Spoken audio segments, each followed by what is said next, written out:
Сәлеметсіздер ме? Бүгінгі тәжірибелік сабағымыздың тақырыбы ашытылған қамыр жасау технологиясы. Сабақтың мақсаты оқушыларға ашытылған қамыр дайындау технологиясы жайлы толық мағлұмат беру және ашытылған қамырдан тәтті тоқаш дайындауды үйрету. Оқушыларды өз бетінше ізденуге дағдыландыру, олардың ой өрісін дамыту.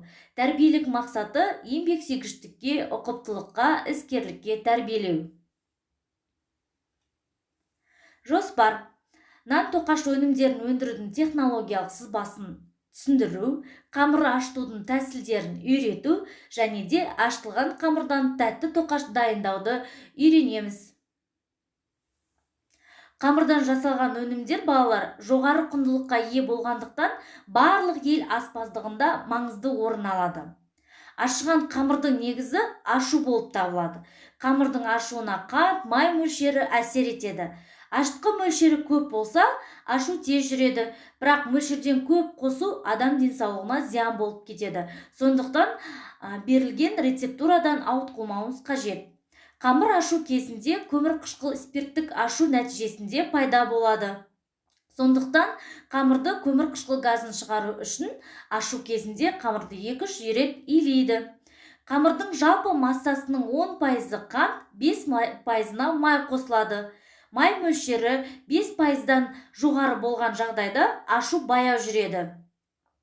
Қант ашытқыға қоректік орта болып табылады. Нан тоқаш өнімдердің өндірудің технологиялық сызбасына тоқталайық. Нан тоқаш өнімдердің өндірудің технологиялық сызбасы бойынша ол 7 кезеңнен тұрады. Ең бірінші кезең шикізат және қосымша шикізаттарды өндіріске қабылдау. Шикізат нан пісіру орындарында ыдысқа салынып және ыдыссыз жеткізіледі. Сондықтан нан зауыттары әртүрлі типтегі қоймалармен жабдықталады. Ұн өндіріске арнайы авто-ұн тасушы көлікпен ыдыссыз әкелінсе, қаппен ыдысты тәсілмен жеткізіледі. Ұннан басқа жылдам бұзылатын азық-түліктер, ашытқы, сүт өнімдері, майлар, жұмыртқа өнімдерін арнайы мұздатқыш камераларға қойылады. Екінші кезең шикізатты дайындау, яғни ол бірнеше сатылардан тұрады. Ұнды елеу, металл қоспасынан ажырату, ашытқы суспензиясын дайындау, тұз қантты ерітуден, майды ерітуден тұрады. Яғни араластыру, еріту, тортасынан айыру, сүзу және басқа да үрдістерді жүргізуді айтамыз. Бұл үрдістерді жүргізу өнімнің санитарлық қалпын және технологиялық қасиеттерін жақсартуға мүмкіндік береді. Шикізаттың ластануы мен оған бөтен заттардың түсіп кетуін алдын алу үшін мына санитарлық талаптарды қатаң сақталу қажет. Шикізат арнайы оқшау бөлмеде ыдысынан босатылады, қаптың аузы мұқият сөгіледі, жіптің қаптарын арнайы жинақшқа салады, барлық сұйық өнімдер сүзіліп, магниттер арқылы металл қоспалар тазартылады. Шикізат салынған жәшіктер, бөшкелерді, шегелері мен сымдары шикізатқа түсіп кетпейтіндей мұқият ашылады. Ашар алдында банка, бөтелкелерді мұқият сүртеді, немесе сумен жуады.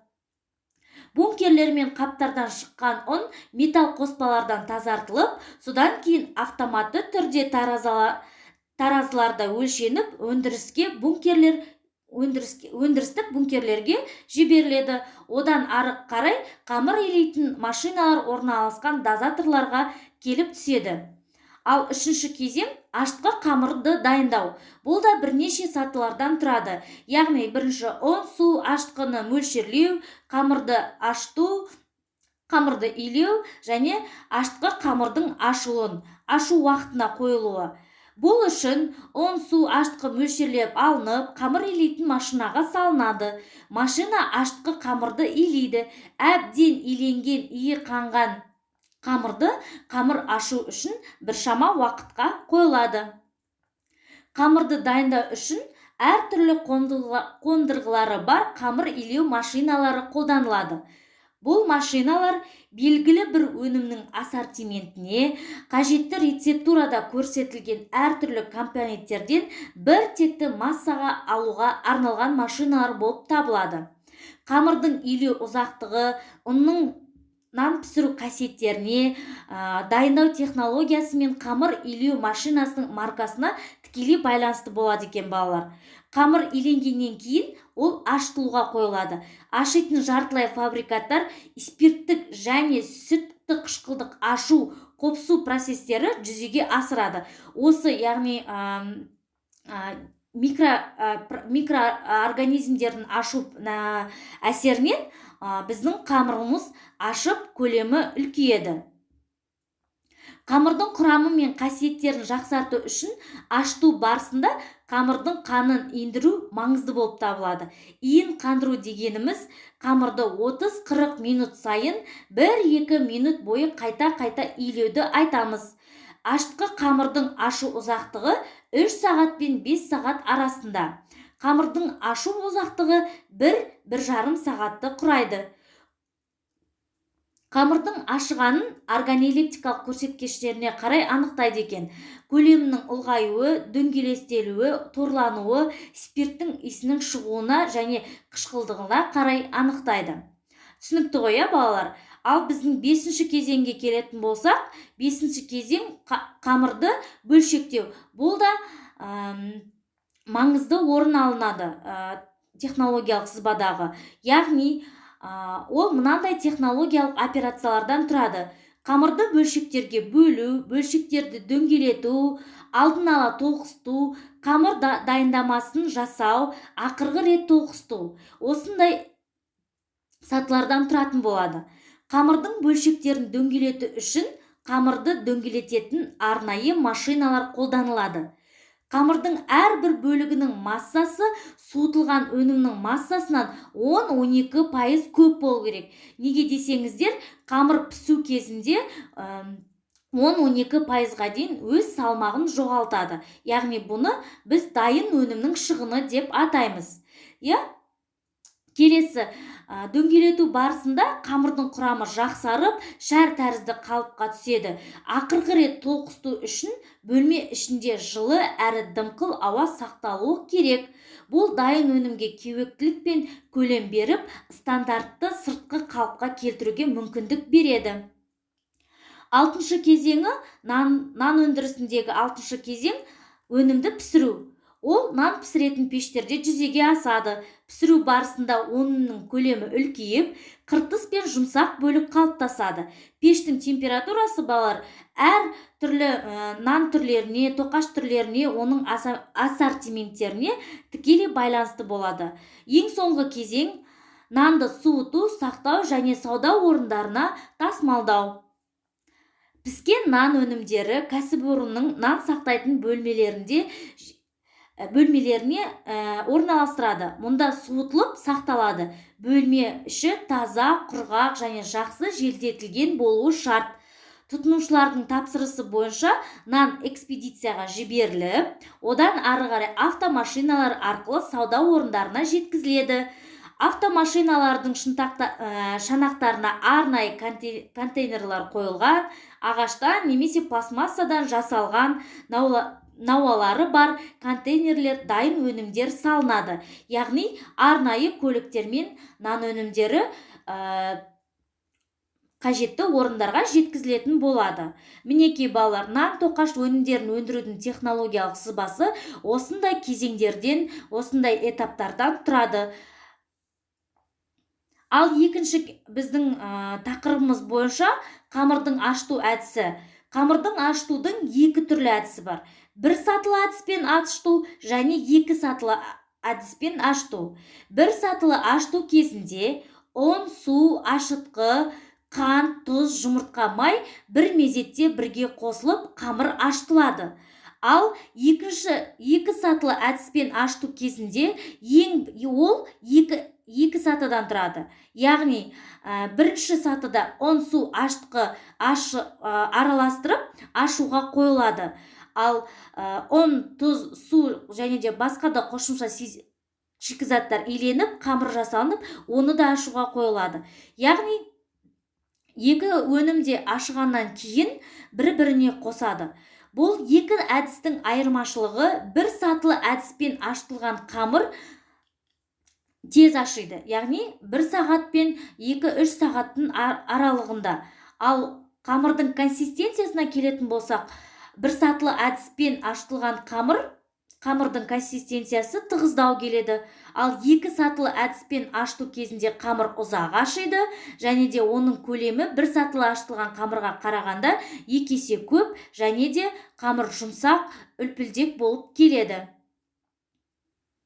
Ал енді балалар, бүгінгі тәжірибелік сабағымызда алған білімдерімізді қолдана отырып, мына бейнетаспа арқылы ашытылған қамырден тәтті тоқаш дайындаймыз.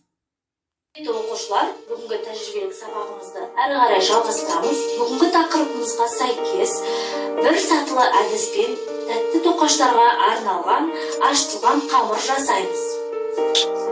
Тәтті тоқаштарға арналған азық-түліктерге тоқталатын болсақ, 125 мл су, 125 мл сүт, 400 грамм ұн, 125 грамм қантымыз қажет, 2 дана жұмыртқа, 100 грамм сары майымыз, құрғақ ашытқы, 1 қасық құрғақ қашытқыны қолданамыз. Шикізаттарды негізгі және қосымша шикізаттар деп екіге бөлінеді. Яғни негізгі шикізаттарға тоқталатын болсақ, нан өндірісінде негізгі шикізаттарға ұн, ауыз су, аспаздық, тұз және де ашытқы жатады. Қосымша шикізаттарға тоқталатын болсақ, қосымша шикізаттарға бізде сары май, сүт, қант, жұмыртқа, тағы да басқа нан және нан өнімдерінің сапасын арттыратын, құндылығын арттыратын және де тауарлық түрін арттыратын, хош иіс дәм беретін әртүрлі қосымша азық-түліктерді жатқызамыз.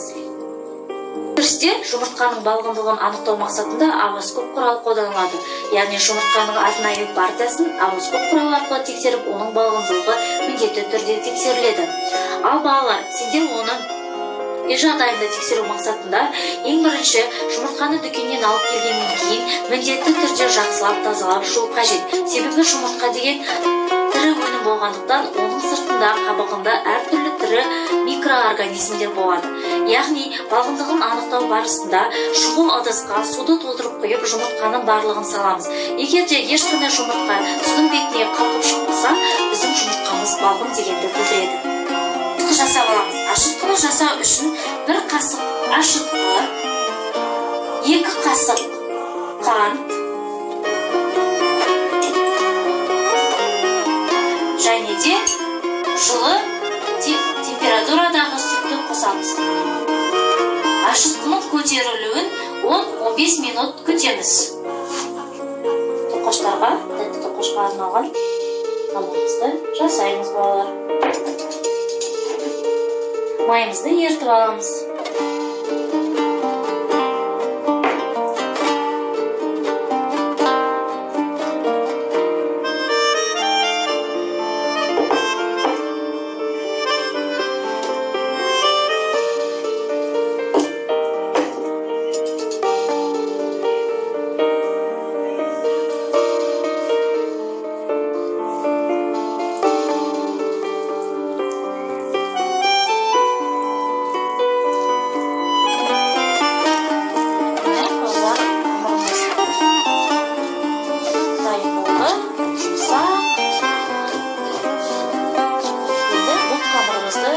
бір жарым сағатқа жылы жерге ашуға қалдырамыз.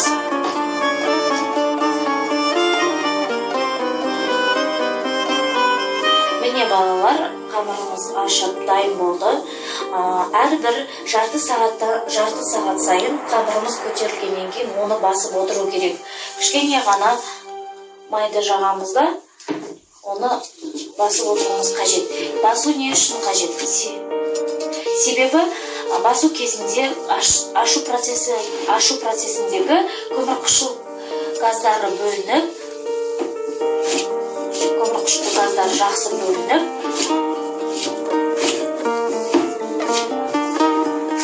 оның жаңағы қамырдың қышқыл және қышқыл дәмін, қышқыл иісінің алдын алады.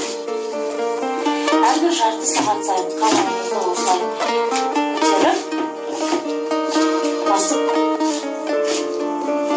отырамыз.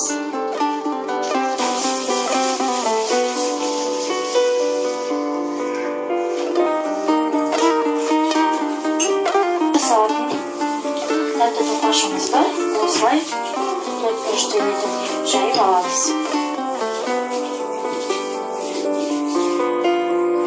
Әрі қарай еріген сары майымызды жағамыз.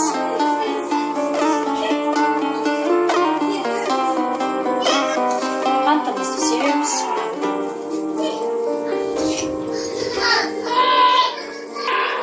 Әрі қарай даршынды себеміз.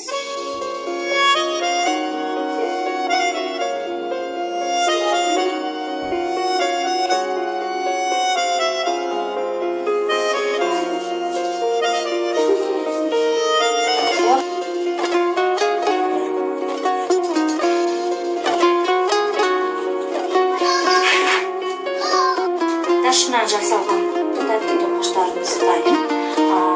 Ашытылған қамырларымыз міндетті түрде формаланғаннан кейін 15-20 минутқа көтеруге тұру керек. Яғни 15-20 минутқа даршыннан жасалған тоқаштарымызды қойып, одан кейін біз басқа да жүрекше тоқаштарымызды мақ қосып жасайтын боламыз. Жүрекше пішінде мақ қосылған тоқаш жасаймыз.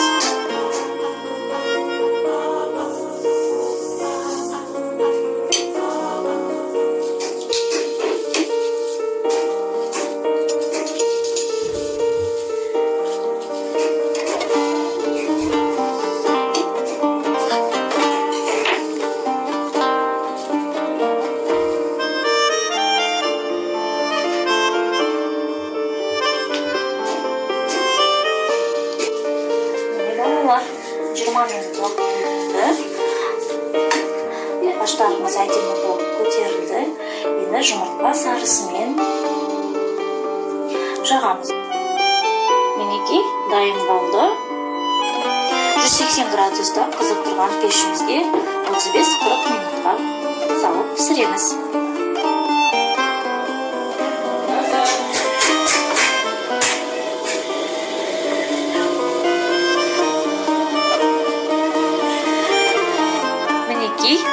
Тоқашымыз дайын болды. Тәтті тоқашымыз міне өте жұмсақ болып дайындалды. Балалар, келесі сабақтарда көріскенше сау болыңыздар, ауырмаңыздар.